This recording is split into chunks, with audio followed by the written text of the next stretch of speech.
Hello everyone. आज हमने दो ट्रेड किए। एक प्राज इंडस्ट्री में किया जिसमें स्टॉप लॉस हिट हुआ, और एक एडीएसएल में किया जिसमें 1:4 का टारगेट मिला है। ये ट्रेड मैं आपको एक्सप्लेन करता हूँ चार्ट पर क्या ट्रेड सेटअप था, कैसे मैंने उसको आइडेंटिफाई किया, स्कैनर में किस तरह से आया, और कुछ क्वेश्चंस आए थे स्टूडेंट मतलब जो व्यूवर्स हैं उनके तरफ से, वो क्वेश्चंस को भी एड्रेस करता हूँ। सबसे पहले देखते हैं हम लोग ये ट्रेड को मैंने स्टूडेंट्स को कैसे। सबसे पहला क्वेश्चन, आप कैसे अपने स्टूडेंट्स को जिसको आप सिखाते हो उनको कैसे बताते हो आप कौन से स्टॉक शॉर्टलिस्ट कर रहे हो। तो उसकी एक टेक्निक है जो मैं ट्रेनिंग के टाइम पे ही बता देता हूँ कि मैं क्या बोलूँगा तो आपको क्या करना है। प्राज, त्रिवेणी और एडीएसएल तीन स्टॉक थे, जिसमें से प्राज में स्टॉप लॉस हिट हुआ, त्रिवेणी में हमारा स्ट्रक्चर नहीं बना तो उसे छोड़ दिया। उसके बाद इसको हमने ट्रेड करने के ठीक आधा पौना घंटा बाद पहला ट्रेल किया 261 पर, फिर दूसरा ट्रेल किया 264 पर, फिर 270 पर, और वो जाकर हमारा ट्रेल हिट हुआ 2-3 मिनट बाद। लगभग इसमें मुझे 16 पॉइंट की मूवमेंट मिली है, 16-17 पॉइंट की। मेरे स्टूडेंट्स को 12-13 पॉइंट की मिली होगी, क्योंकि पोस्ट करते करते वो स्पाइक आ गया था, उसमें थोड़ा सा मूवमेंट आ गया था। लेकिन मोटा मोटी ये दो ट्रेड है हमारे आज के, और अब मैं आपको उसको चार्ट पर एक्सप्लेन करता हूँ। अगर आप इस इमेज पर जो मैंने बॉक्स मार्क किया है उस बॉक्स की तरफ ध्यान दो, तो आपको समझ आएगा कि नीचे की तरफ इस बॉक्स में बहुत ह्यूज वॉल्यूम है, और उस ह्यूज वॉल्यूम से, एक सेकेंड, उस ह्यूज वॉल्यूम से आइडेंटिफिकेशन हुआ स्कैनर में। स्कैनर में वो स्टॉक रिफ्लेक्ट हुआ, उसमें मैंने जो क्वेरी डाल कर रखी है, 1 मिनट में 4 करोड़ का वॉल्यूम होना चाहिए या 10 गुना, सॉरी 4 करोड़ प्लस 10 गुना of the average of last 500 volume bars, और उस स्कैनर पे वो स्टॉक शॉर्टलिस्ट होता है। साथ ही में और भी कुछ फैक्टर्स है जो मैंने मेरे सेटअप में एक्सप्लेन किए, आप वो वीडियोस जाकर देख सकते हो, वो भी देखता हूँ। और यही टेलीग्राम पर और इस पर अपने प्रीमियम ग्रुप पर पोस्ट करता हूँ। प्रीमियम ग्रुप क्या है? कल मुझे एक क्वेश्चन आया था, प्रीमियम ग्रुप क्या है?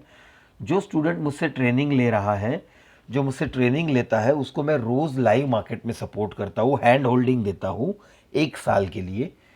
वो प्रीमियम ग्रुप होता है। ये जो व्हाट्सएप पे या ब्रॉडकास्ट पर जो ग्रुप क्रिएट किया है, चैनल क्रिएट किया है, वो फ्री चैनल है जिसमें केवल मैंने शॉर्टलिस्ट किए हुए स्टॉक्स मिलते हैं और कुछ नहीं। हैंड होल्डिंग, साइकोलॉजी के मैसेजेस, रिस्क रिवॉर्ड के मैसेजेस, ट्रेलिंग के मैसेजेस, ये केवल मेरे प्रीमियम ग्रुप में ही मैं देता हूँ, जो स्टूडेंट्स मुझसे सीखते हैं। दूसरा उन्होंने कहा, एक क्वेश्चन आया था कि सर आप ये जो स्टॉक ट्रेड करते हो और ये ऑप्शंस ट्रेडिंग करते हो, इसमें से आपको ज़्यादा सिक्योर्ड सेफ कौन सा लगता है? तो मेरा हम्बल ओपिनियन है, option trading is very risky, stock trading is pretty much easy, not easy, simple, और कंपेरेटिवली स्टॉक थोड़े आसान है ऑप्शंस के कंपैरिजन में। क्यों? क्योंकि जब आप एक ही चार्ट देखते रहते हो बैंक निफ्टी का या निफ्टी का, बार बार ट्रेड करने का मन करता है और आपका ओवर ट्रेडिंग हो जाता है, आप उसको अवॉइड नहीं कर सकते। लेकिन उसी जगह स्टॉक में हमारी कोई क्राइटेरिया सेट है, जब तक वो क्राइटेरिया ही सेटिस्फाई नहीं होगा, कोई स्टॉक स्कैनर में नहीं आएगा। स्टॉक स्कैनर में नहीं आएगा तो हमारा ट्रेड करने का मन नहीं करेगा। तो इस वजह से स्टॉक इज सेफ। अब इसमें डिफिकल्ट कौन सा है? डिफिकल्ट ऑप्शंस है। क्यों? क्योंकि उसमें टाइम वैल्यू इन्वॉल्व होती है, इमोशंस बहुत ज्यादा आते हैं, स्टॉप लॉसेस 30-30 पॉइंट, 40-40 पॉइंट के होते हैं।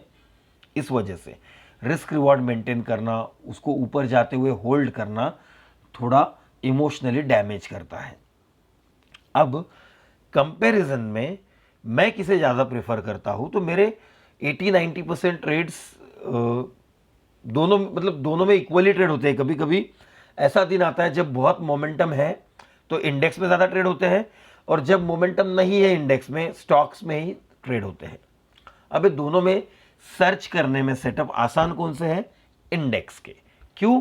क्योंकि मैं वो एक ही चार्ट लगाकर बैठा हूं और मैं उसको तब तक देख रहा हूं जब तक सेटअप नहीं बनता। बट स्टॉक्स में क्या डिफिकल्टी है?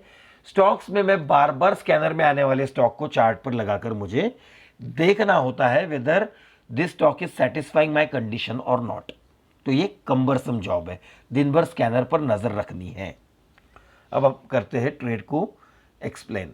इसमें मैंने एंट्री की है लगभग 253 के आसपास, और ट्रेल करते करते करते करते करते मैं इसको लेकर गया अप्रोक्सीमेटली 270 तक, और 270 पे हमारा ट्रेल हिट है। इसमें 1:4 का रिस्क रिवॉर्ड मिला है। मैं ट्रेनिंग देता हूँ क्या, जिसको भी ऐसा लगता है कि मैं जो भी बोल रहा हूँ लॉजिकल है, करेक्ट है, वही स्टॉक मैं फ्री ग्रुप में भी दे रहा हूँ, वही स्टॉक मैं प्रीमियम ग्रुप में भी दे रहा हूँ। लेकिन प्रीमियम ग्रुप में मैं एक्सप्लेन करता हूँ वो सेटअप कैसे है, क्या है, और सपोर्ट ट्रेलिंग के साथ सब कुछ रहता है। तो फिर ट्रेनिंग का क्या इंपॉर्टेंस है, आप ध्यान से समझिएगा दोस्तों। इवन विराट कोहली, सुनील छेत्री, रोनाल्डो जैसे लोग भी कहते हैं कि एक मेंटर की, एक कोच की सख्त ज़रूरत होती है। वो इसलिए क्योंकि जो चीज़ आप यूज़ कर रहे हो, जो आपने सीख ली है, क्या उसको राइट तरीके से यूज़ कर रहे हो? क्या आपने सेटअप में कोई गड़बड़ कर दी है? क्या आप लेग 2 में कुछ कॉम्प्रोमाइज़ कर रहे हो या लेग 3 में कॉम्प्रोमाइज़ कर रहे हो? ये तो आपको लाइव मार्केट में आपका मेंटर ही आपकी मिस्टेक्स सॉल्व करेगा ना। लेकिन अगर आप अकेले में ट्रेड कर रहे हो, अकेले ही उसको हैंडल कर रहे हो, तो वो बहुत डिफिकल्ट जाता है। इसीलिए मैंने मेंटरशिप ली है क्या? हाँ, मैंने स्ट्रैटेजी के लिए नहीं ली है, साइकोलॉजी के लिए ली है। क्योंकि मेरा माइंडसेट बहुत खराब था, मैं होल्ड नहीं कर पाता था ट्रेड, इसलिए मुझे उस ट्रेनिंग की ज़रूरत पड़ी। तो साइकोलॉजी का ट्रेनिंग मैंने किया है, ट्रेडिंग साइकोलॉजी का, और उसके बाद ही मैं आपको वो चीज़ें बता पाता हूँ। As far as strategy is concern, strategy तो स्टैटिस्टिकल बैकग्राउंड होने की वजह से इम्बैलेंस क्या होता है, ह्यूज इम्बैलेंस से कितना बड़ा मूवमेंट आ सकता है, ये मुझे मेरे कॉलेज के टाइम से मैथमेटिक्स पढ़ रहा था तब से ही पता है। इस वजह से उसको मैं डायरेक्ट स्टॉक मार्केट में इनकॉर्पोरेट कर पाया।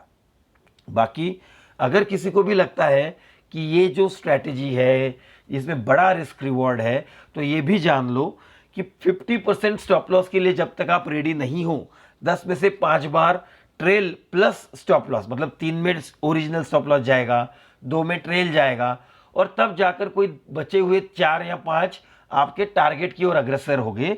जब तक ये माइंडसेट आपका डेवलप नहीं होता, आप स्ट्रगल करोगे। जब तक ट्रेड लेने के बाद आप सही ही जाना चाहिए ऐसा माइंड रहेगा, आप स्ट्रगल करोगे। जब तक आप अपने आप को ये नहीं समझाते कि एक बार एंट्री करने के बाद मेरे हाथ में कुछ नहीं है, एंट्री केवल 10% है, 90% इसके बाद मैं कैसे इसको मजबूती से होल्ड करता हूं, वो डिसाइड करेगा मैं प्रॉफिटेबल बनूंगा या नहीं। ये जब तक आप नहीं समझते हो, तब तक स्ट्रगल इज इनएविटेबल। आप उसको टाल नहीं सकते। आपको लोगों के लाइव चैनल पर जाकर वो जो ट्रेड दे रहे हैं वो ट्रेड करना बंद करना पड़ेगा। बहुत बड़े बड़े यूट्यूबर है, 1.3 मिलियन सब्सक्राइबर है, रिस्क रिवॉर्ड की बातें करते हैं, लेकिन 80 पॉइंट और 50 पॉइंट और 160 पॉइंट का ट्रेल देते हैं बिटकॉइन में, जबकि उनको यही पता नहीं बिटकॉइन में तो अगर 60,000 का बिटकॉइन है तो 60 पॉइंट तो स्टॉप लॉस आपका ब्रोकरेज हो जाएगा, 65 पॉइंट्स आपका ब्रोकरेज होगा। आप चाहे एक कॉन्ट्रैक्ट ट्रेड करो, 10 कॉन्ट्रैक्ट करो या 1000 कॉन्ट्रैक्ट मतलब एक बिटकॉइन होता है। आप कुछ भी ट्रेड करो, 70 पॉइंट तो ब्रोकरेज में देनी है आपको। तो आप अगर 70 पॉइंट के ऊपर ट्रेड बुक कर रहे हो 100 पॉइंट, तो ब्रेक इवन है। 200 पॉइंट, 400 पॉइंट, 500 पॉइंट ले रहे हो तो 100 पॉइंट का ब्रेक इवन बगल में निकालो और ऊपर के पॉइंट आपके होते हैं। ये समझिए, थोड़ा सतर्क बनिए, तभी जाकर आपका कुछ इंप्रूवमेंट हो पाएगा। नहीं तो लाइव में जाकर वो कॉल देता है इसलिए उसके चैनल पर जाकर बैठना और अपने आप को नहीं इंप्रूव करना, ये बहुत बड़ी हार हो सकती है। आपको ये ध्यान में रखना पड़ेगा। आशा करता हूँ आपसे इससे कुछ सीखने मिला होगा। थैंक यू दोस्तों।